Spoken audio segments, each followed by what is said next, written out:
ഏത്തപ്പഴമാണ്. അപ്പോൾ ഇതിൻ്റെ ഒരു സീസൺ സമയത്ത് ചക്കപ്പഴോടെ ചേർത്ത് കഴിഞ്ഞാൽ കുറച്ചുകൂടെ ടേസ്റ്റ് ആവും. ഇതിൻ്റെ പേര് ഏത്തപ്പഴം കൊതപ്പിച്ചതെന്നാണ്. അതിന് തന്നെ ഈ ഏത്തപ്പഴം ചെറിയ ആയിട്ട് കട്ട് ചെയ്ത് ഇച്ചിരി ഒരു വലിയൊരു പീസായിട്ട് ഇങ്ങനെ കട്ട് ചെയ്ത് ചക്കയും അതേപോലെ കട്ട് ചെയ്ത് മാറ്റി വെക്കുക. ഇത് ബട്ടറിനകത്താണ് ചെയ്യുക. ബട്ടർ ഇല്ലെങ്കിൽ വെളിച്ചെണ്ണയ്ക്കകത്തായാലും നമുക്ക് ചെയ്യാൻ പറ്റും. ആദ്യം തന്നെ നമ്മൾ ബട്ടറിനകത്ത് ചക്കപ്പഴം ഇടുക.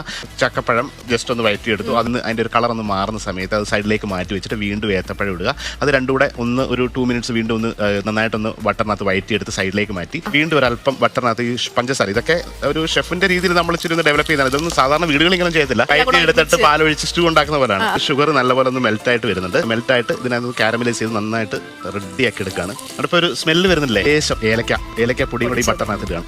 എന്നിട്ട് നല്ല കട്ടിയുള്ള ഒന്നാം പാലിലേക്ക് കുറച്ച് അരിപ്പൊടി, പുട്ടിൻ്റെയൊക്കെ പൊടി ഉണ്ടല്ലോ, ആ പൊടി വീട്ടിലുള്ളത് അതുകൂടെ ഒന്ന് മിക്സ് ചെയ്ത് കുറച്ച് ലൂസായിട്ട് ഉണ്ടാക്കിയിട്ട് ആ അരിപ്പൊടിയൊക്കെ ഇരുന്ന് വരും. കുറുകി വന്നിട്ട് ഇതാണ് അതിൻ്റെ പരുവ്. എല്ലാം ഒരു പ്രത്യേകതരം ഫ്ലേവറാണ്. ഈ പഴത്തിന് പോലും ഒരു സ്വാദ് വേറെ ആയിരിക്കും. കുറുക്കി ഈ പരുവത്തിൽ എടുത്തു കഴിഞ്ഞാൽ ഏത്തക്ക കുതപ്പിച്ചാവും. ഇത് അപ്പം ഇടിയപ്പത്തിലൂടെ ഉഗ്രൻ ബ്രെഡിൻ്റെ കൂടെ ഒക്കെ കഴിക്കാൻ പറ്റിയ ഒരു സാധനമാണ്.